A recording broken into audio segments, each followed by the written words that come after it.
Did you say that pricing is storytelling? Yes. I know it's a bit maybe. Tania, no one has ever said that to me. That is so good.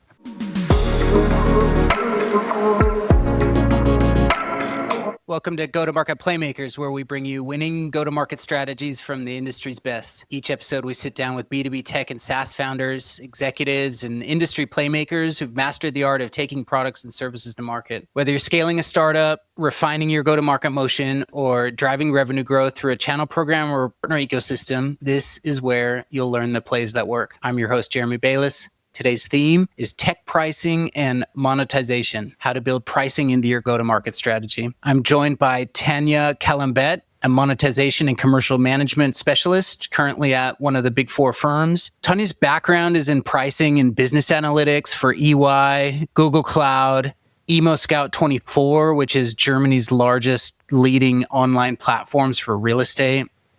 This is a phenomenal conversation going deep on how to structure your thinking around pricing. She has articulated pricing strategies in ways that I've not heard anybody speak about. It's really affected my thought process and it's given me a lot to think about. I hope it adds as much value to you as it did for me. Let's get straight into the conversation. Hey, Tania, thanks for coming on the show today. Thank you for having me. Really excited to be here. I'm really excited to have you here. You're dialing in from London, right? Yes, it is 8:00 here. Yes. Yeah, and it's already getting dark here in Sydney. So we're beaming across the world and connecting for a conversation. I am really excited to be talking to you today because the theme today is around tech pricing and monetization. And you've got so much experience in this space that I'm really looking forward to digging into. But before we get into all of your specialties, I'd love to start with your origin story. How did you get to where you are today? Tell me your backstory. Sure, I would love to. Originally, I started as a Big Four consultant in business modeling and valuation. So I think I have over 6 years in valuation business modeling. And at some point, working with different corporate clients, I was willing to explore more and going deeper into the business, working deeper inside of the company. And that was my intention when I started to look for a job. And I had actually no idea about the pricing and monetization topic, more like specifics of it. From the outside, it sounded really scary, to be honest. But that's the role that I found. And I had an amazing management saying that, don't worry, you will get to it. It's not a rocket science. You will understand the specifics of it. And you have everything it takes to be successful in it. And that's how I got into pricing. I've been working at Immobilien Scout for a couple of years, which is a real estate platform in Germany. And I've explored the whole world of the pricing after the business modeling base background that I was also using in this role. And at some point, I realized that there is also an opening at Google Cloud. And it was, again, like a totally surprising thing for me because, Google is a place where everybody wants to work. But being a commercial person, finance person, I was always thinking that, you need to be a software engineer. You need to have like a really technical background. And they got the role open and I was very excited to join. And I had also support from my friends. And basically, thanks to the role at Immobilien Scout, I moved to Google Cloud, which was basically a natural succession in pricing, but a bit different from the business model, of course. So, as you mentioned, I have an experience in monetization in both companies, mostly B2B. And my experience so far, as I also left Google a while, have been interesting from both sides. So it's not only like how the pricing is working from outside. How does it look for the customers, but also what does it mean for the company? So yeah, I think that's my backstory a bit.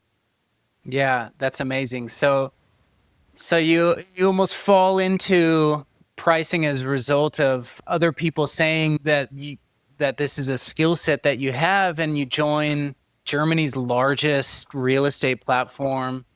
Yes. And you hone your skills there, and then from there move to Google Cloud. I think this is such an amazing journey already, and Thanks. And really exciting on the journey that you have been on, and from where you started, where you feel like you're starting from zero, and to where you are today, having contributed to some pretty significant product launches. In what ways has your view of pricing changed along that journey?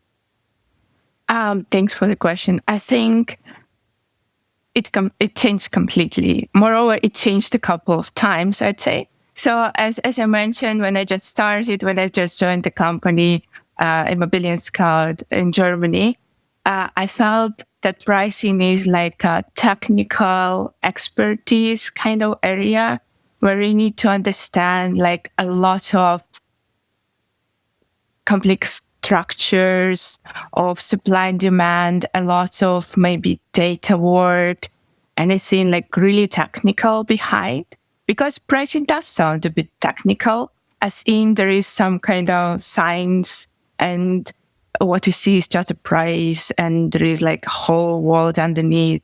And, I think that was the first myth for me that got broken right away when I started working at Immobilien Scout, because you realize that it's much more about understanding the product, understanding the market, understanding how your sales team operates, what is your strategy, what are the features that the product in your product that get used more, what are the killing features. So it's more about, I think, collaboration and understanding where we're heading and trying to bring all these points together rather than just sitting somewhere with a lot of data and trying to come up with the perfect price, let's say, for your new product. Yeah, so that was my first change, I think. And as we mentioned, I felt in the beginning like I might lack this really technical background, expertise, this kind of magic understanding of what the price is about. But I think that got, which is a happy thing for me, really, because it is much more interesting than I imagined in the beginning. Then when I joined to Google, I think the difference is also at scale, in the scale of how the monetization teams work, how many products are there. So it is just a different point of view on pricing as well. So there, I like my vision adapted, let's say. And the last change that I had when I started mentoring people and startups, also at Digital Boost and other platforms, because having the B2B experience, it's also hard to just completely be sure that this experience will be useful.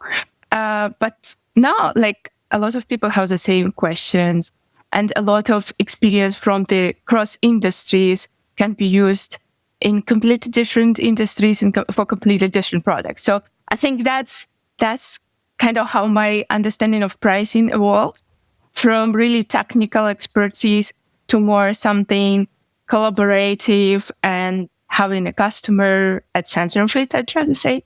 So yeah, I think that's how I view it right now. Yeah, that's really interesting to consider, particularly when the concept of pricing and the way that you arrive at pricing seems to be viewed as a very rigid technical process. And you're really showing me specifically around, it's almost fluid, that there is no right answer necessarily. There might be a right answer for right now, but it's not permanent necessarily. Yeah, definitely. Right to the point. There is no right answer. As always, also there are a couple right answers, I would say. So it's not always one one and only strategy that you can use. You can think about, how your product would be evolving in one way or another. So the same way that your product strategy can be different, you can, grow with different features, you can face different market. The same way the pricing strategy is not the only perfect strategy. But yes, I agree with what you're saying. I need to say there is, of course, a bit of data work and a lot of analytic underneath it. It's just, I think my main point was and is that it's not the only thing. And it's not even the most central thing, I'd say, especially in the B2B segment. It is quite fluid. It's a lot a result of negotiations, a result of collaboration, trying to understand different points of view from product team, sales team, marketing team, finance team. So I agree with your definition. I think fluid is a good word for it. Oh, thank you. Now, what I'm really interested in, what I'm hearing here is you've been working in-house at ImmoScout and at Google Cloud, and you've also done a lot of consulting across a range of SaaS and B2B tech, and you've been advising startups and founders and so on. So you've had a lot of exposure to a lot of different scenarios and different types of value packaging that is trying to address or reach different types of target customers. I would be really in all of that exposure and all of that experience. What are some of the common ways that you think leaders and founders are underestimating the role of pricing within their go-to-market? That's such a good question. Thanks a lot for that. I think when I think about it, the first comes to mind is when we are talking, first of all, setting the price rate. When we take the pricing is more as analytic kind of get me to the point job rather than a discussion as which market we are addressing, which customers we are addressing, how does it perceive this product, how does it perceive our competition, how different we are from our competition, what is our unique proposition, and based on it, how we can build our pricing strategy in line with our product strategy to enhance the product offering rather than, just to blend within the market. So I think the common traps that I'm seeing, especially in the startups, for example, is just trying to get to the point without analyzing a lot of, data and a lot of customer opinions, talking to people, trying to understand how they value, how they see your product. So that would be the first one for sure.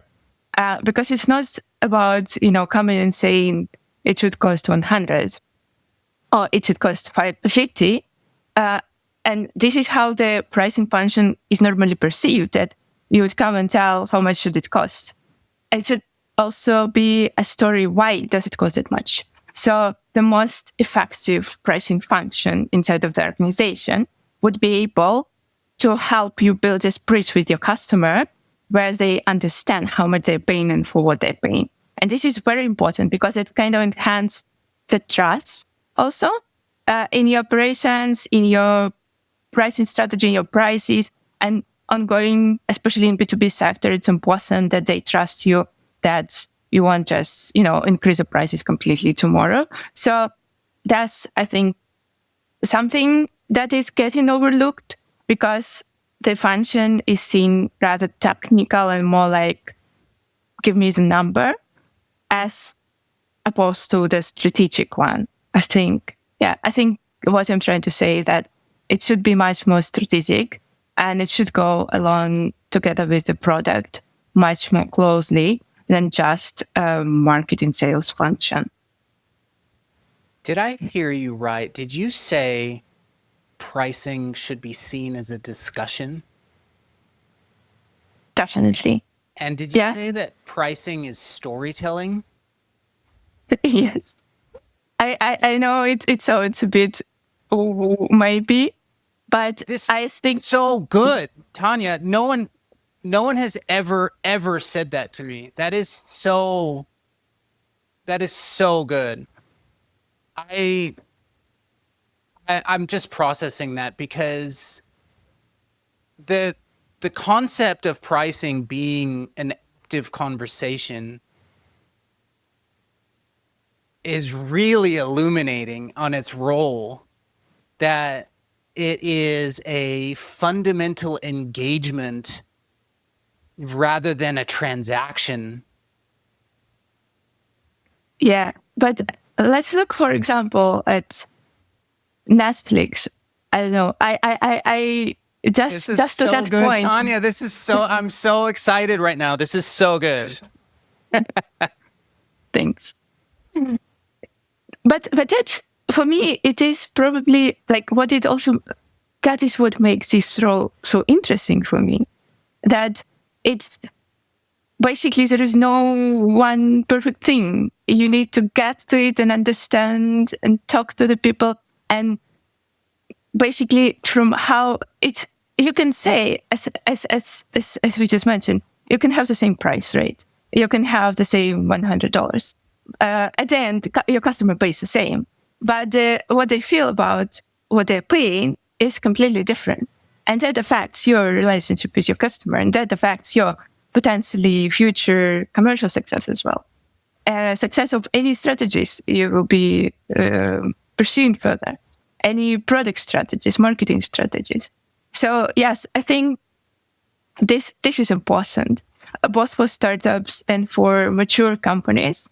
I was just mentioning that because we had this case around LinkedIn where they increased the prices, and everybody was like, I don't mind that you increase the prices, but you are not explaining anything. You're not giving enough information.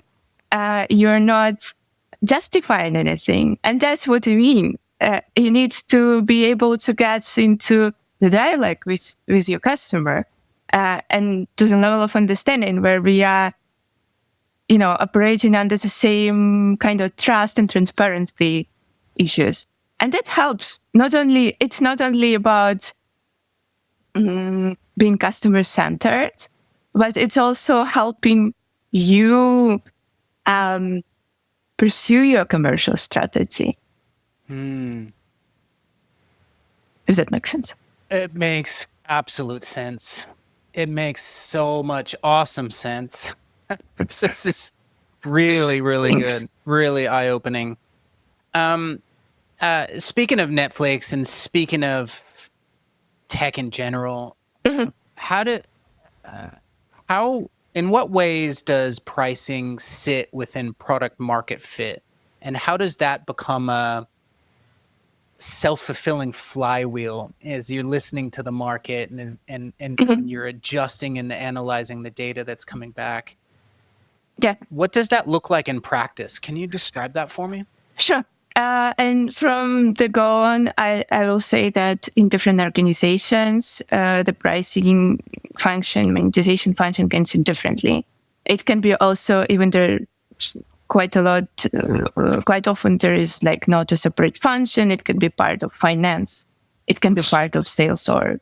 It can be part of product org. So from my experience, I'd say the most effective pricing function, first of all, would be separate from sales org, because with all due respect and love to salespeople, there is a lot of different contradicting goals in what the sales team is doing, what the pricing team is doing, and you need sometimes a bit of a space in order to be able to think independently rather than think in terms of quotas, for example. So first of all, I think I was lucky to have my function being pretty independent in most of the places that I've worked. And I feel like this is the right way to go, which doesn't mean that pricing people don't listen to sales or that they don't care whatever the hell is going on with the sales team and sales plan, because at the end, we are pursuing the same goal. We are trying to maximize revenue profits. We are trying to work within our product strategy with our customers to bring them more, efficient monetization strategy. And everybody benefits of it. Sales benefit from it as well. So back to your question, from my experience, as I mentioned before, collaboration, it sits somewhere between sales, product, finance, and strategy per se. And I argue that the closer the pricing strategy to product team, it's actually the better, because it is so much about understanding the product. It is so much about understanding how your product gets applied to your specific customer, by your specific customers. Because what I've seen in practice is sometimes people just look at the market and they say, oh yeah, here is another product. It costs so much, so we should cost that much, for example. And on the surface, it looks fine. It's natural. It's also saving time for decision making. But then if you go into use cases with product people and you start talking, you understand that the same product from you and your competitors need completely different time to work, need completely different efforts. So meaning that they would trigger completely different prices at the end. Even if you price them kind of on the same line, let's say one product would need to be used 3 times, another one would need to be used 1 time. And that drives already a completely different commercial story. So I think what I see is a pricing as the most efficient is independent function, being closely connected to product and sales, a bit more closer to the product than to sales team. That's I'd say. Yeah, I can understand the motivation there. As you're leaning in with the product team, to what degree are you assessing the value in the context of the pricing? So the value derived by the customer, how is that feedback coming back into the business, and how is that being applied to a pricing strategy? So the value is really a good word here. And I think there's a lot of talk in general on pricing, and we all are trying to drive value-based pricing because that's where this storytelling starts. Your customer understanding what they're paying for. So, and this is the ideal scenario. Of course, you would be estimating how much value your product brings to your customer, to different customers. So like for one business model, if you're talking about B2B, it would mean that much in terms of monetary value. For another business model, even though it is the same product, they would be using it in some edge cases. That's why it's in essence brings much more or much less, basically monetary value. And this is important when you are working across different industries, trying to understand that, they will be using a feature set completely different, and maybe they will be also triggering different costs at the end. So I think understanding this as in use case of your customer, how specifically are they using it? That's what value is for me, really. What for, and what does it mean for their business? Yeah, interesting. Yeah, I like how you describe that as an estimate, and that would be differently applied, particularly in B2B tech, where the value derived may not necessarily have a direct correlation with revenue, but might be fundamentally intrinsic to the revenue. How you estimate value against that would be very challenging. Yes, of course. I mean, as said, this is the ideal scenario when we know how much value our customer is getting from the product. But, we talked about the traps. One opposite side of it would be also sometimes overanalyzing it. So, and that's what I see also sometimes for startups as well. You're trying to get like into the customer head, trying to understand like to the very detail to estimate this value, which is really hard to do. You know, you run all the surveys, you talk to different people, and you get different estimations, for example. I think at some point, the trap is don't waste that much time on that. So at some point, you need to stop talking in theoretical concepts and trying to kind of, working with supply demand, trying to run the business model calculation for your customer and trying to assess what the monetary value they are getting is fine.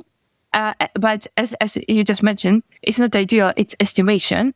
And if any model, we should stop quite soon once we have like our underlying data to actually go ahead and test it.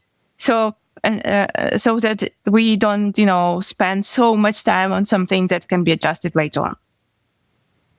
This really resonates with me. I can relate to this a lot, particularly in working in the go-to-market space where you mentioned founders, but I think business leaders, even in general, are deliberating and in many cases overthinking to such a finite detail that by the time a launch occurs, the details have changed so radically anyways. Exactly. The landscape's changed and the political environment's changed, and none of the details that had been overthought mattered in the end anyways, because you had to adjust and pivot and align and figure out what's best for them. So that's really good advice to not overthink, just test. Start testing quickly.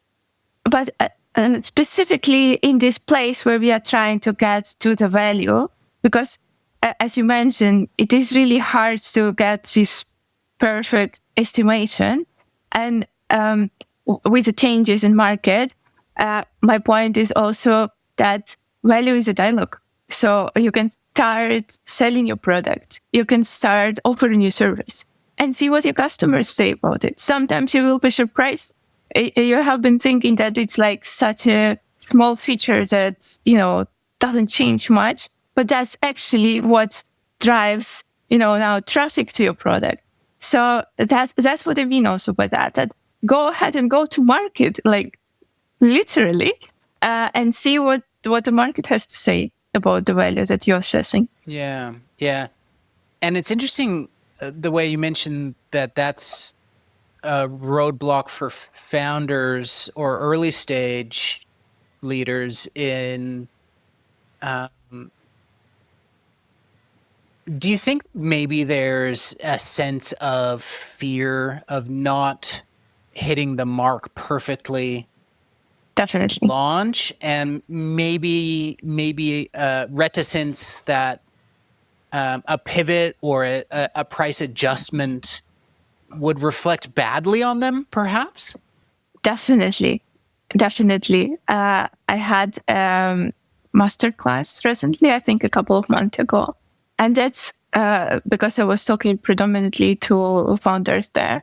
That's something that I wanted to bring up, that we think that long about this perfect price, mostly because of the fear of what happens if the price is too high or too low. So we looked into it and talked what can be done. Because, perfect is perfect, but there are things that you can do when the price is a bit too high or the price is a bit too low. When you introduce a product, in my mind, product is much more at the core here. Important is that the product is something the market needs, and it works vice versa. Actually, that's one of the things that I wanted to bring up when you asked about, how central functions, how CEOs take it wrong sometimes, or sales take it wrong sometimes, the pricing function and the prices per se, is that if the product is not needed by the market, or there was a price you put on it, even if it's really cheap price, they won't be buying it, or they would be buying it, they won't be using it. So that's also important to understand that, especially for startups, product market fit is in the first place. Pricing is important, so translated into commercial success, of course. But go ahead and try your product. Don't think too much. Yes, and coming back to that masterclass that we had, we also were talking there because I was wondering, what is a better, not ideal place to be? Being too expensive or being too cheap for as initial point, for your price? Yeah. Yeah, because both of them have upsides and downsides into how you address this challenge. So, decreasing the price kind of psychologically feels better for the customers than increasing the price. But there are still a lot of, issues to consider on both sides. Because as said, this is not a verdict. If you have your price wrong, you can still have your strategies, especially around storytelling, communicating why the price is changing. What do you see as cost improvement, performance improvement, anything, a lot of different ways to communicate the price change without hurting your image, really. And circling back to this, whether too high is better or too low is better. At least in our consensus, too high, like people were leaning too high. And I think that's like one of the things that you should consider when you are, in this trap of thinking about the perfect enterprise. You might go a little bit slightly higher and just go with it. If it's too high, you will adjust the price later. So interesting topic. I definitely think that a lot of it is fear and, not thinking about what can you do afterwards. If the price is not a deal, you feel like, again, that's my personal view. It will not kill your product with your price. The same way as you will not sell your product with your price only, you will not kill your product with your price only. Wow. Yeah, it's interesting also as you're thinking about the psychological focus and the ramifications of having the right price when launching. You mentioned this, but what I'm particularly interested in talking to leaders about is no one is out there waiting to hear from you. And even if you have the ability to reach them with that first launch offer, it's unlikely that you'll reach them again. And so there is very low risk in adjusting your story, adjusting your positioning, and as you mentioned, adjusting your price, because you're not OpenAI suddenly, millions of users in 24 hours. It's a very slow start, and there's no media watching, and there's no reviews being published. It's all, but there's an expectation that the launch is it, and that reputation's on the line when definitely when most of the reach initially is just to their own networks. Yes. Yeah, no, completely. I agree. And there is also a question of transparency about your price when you start your services as well. And that goes to this point. If especially you're a small founder, you're just, starting, you don't even know how your operations would work. So you might not want to reach that many people to start with, because you need to figure out how would you work at scale with a certain level of sales, let's say. So in the beginning, it's also completely fine not to publish your price. Something that's probably not that popular, obvious from the pricing person. But yeah, you're experimenting. You're trying to find your product market fit, and launch can happen if you have your price benchmarks for yourself and you use them, if they are talking about B2B, for example, that's still a negotiation process. You don't necessarily need to publish your prices for all world to see and judge that this is too expensive, this is too cheap. Yes, but yeah, I completely agree. I think with B2B, it's a bit different story though. Like, you might want to be consistent at least in your positioning of the price, and it will pay off even if you change your story.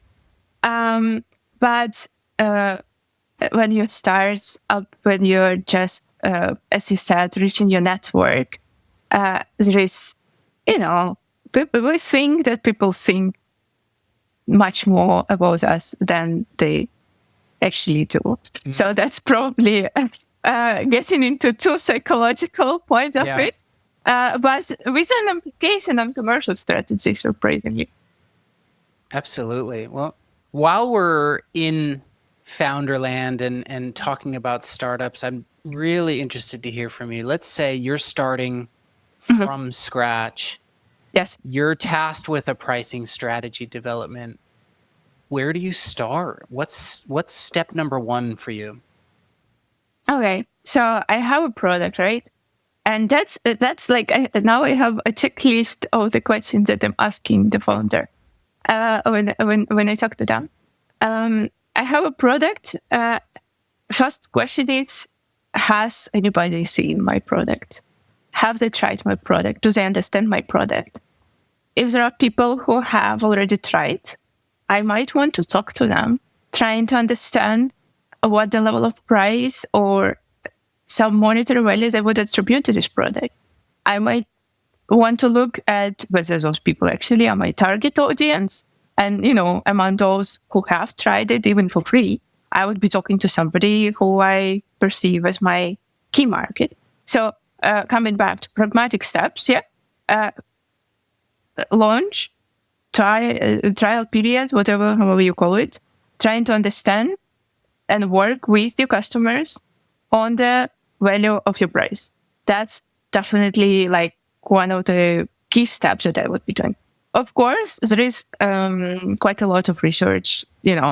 As always, we all look at competitors. It's important to look at the market that you're entering and to understand your strategy with regard to the market. So that's something that I would be doing as well. And it's also this competition analysis, in my mind, speeds up a process of decision making. If you get it right, if you don't, as we mentioned, if you don't fall into trap when your products are actually used completely different and bring completely different value with it, it's a good place to start. You might start not from copying the strategy. You might start from saying, by the way, my product brings twice as much value, so I'm charging 50% more because I also bring a higher value for less money. So that would be a strategy.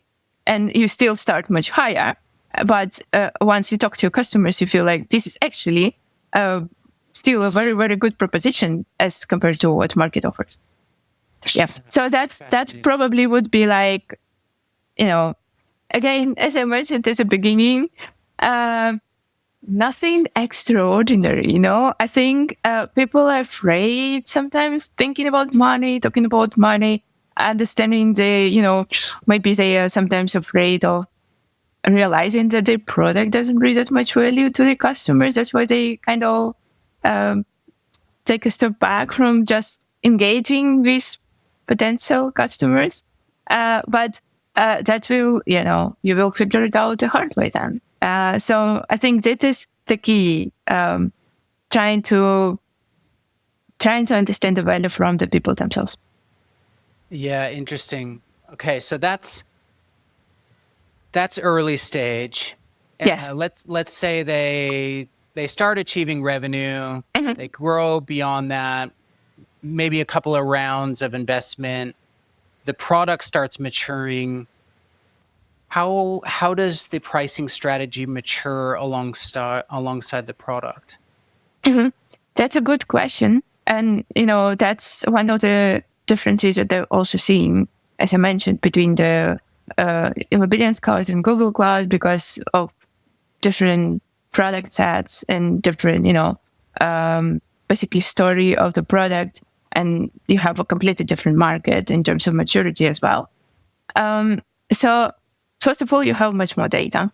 So now it's less about trying to figure out what market thinks and more about you. You have data on how they use your product. If you are talking about digital products, you can track whatever, like every little step, every little feature of your product. How is it getting used? By whom is it getting used? You can see, you can segment your customers, trying to understand for whom, in which scenarios does it actually work. And it will be already based on the data, so it will be already much more, a high level of certainty or hypothesis that you're using, which you will be able to prove or disregard much faster and with a high level of confidence, let's say. So that's, then you also understand which features are needed, which features are not needed, and you already have it. You have Salesforce who has, this feeling of the customer. This is really something very important that, from my work with sales teams, different sales teams in different countries for different products, I think the most value in terms of monetization strategy is that once your product is maturing, your sales can talk much, they can talk for your customers. They know for sure what your customers, how they will perceive this or that product. So that is already a big advantage. So whenever you have any strategy in mind, you can go directly to your team and verify it instead of running more research, market research and surveys and stuff like that. So that's already a big plus as well. And yeah, I think that's consistency, trust, and trying to understand where your product is developing. What is it? Is it going to be suited to the product?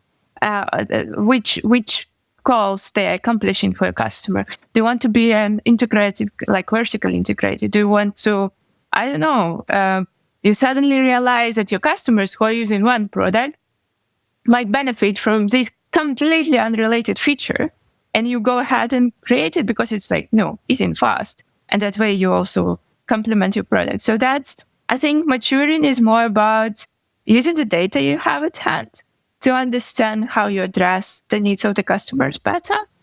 It also comes quite often, more often than not, with a talk about price changes, price increases, migrations, as we mentioned, Netflix, testing which customers are getting, what level of product. So I think what I don't like a bit about the word maturing, that it implies that you're already at this, kind of perfect state where you already, just milk the cow, basically, just increase the price.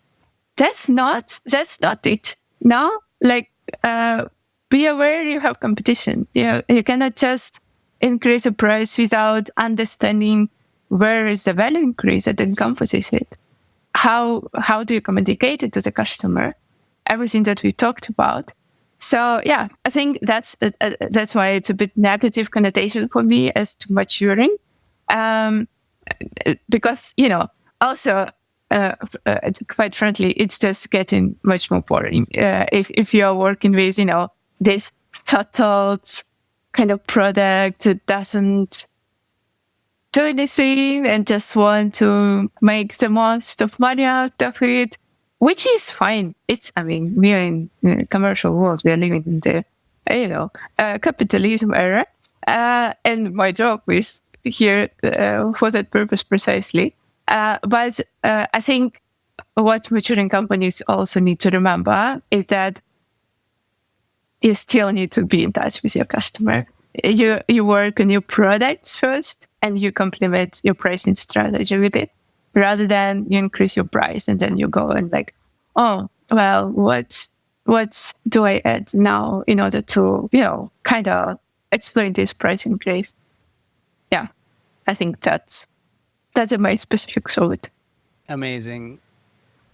Tania, this has been so amazing. Thank you so much for going deep on all things monetization. I've already picked up so much. I've got some new phrases that I'm going to start quoting you on. Oh my God. And I'm sure the listeners are going to get just as much value out of it. Thank you so much. Thank you for inviting me. It was a pleasure to talk. Thanks.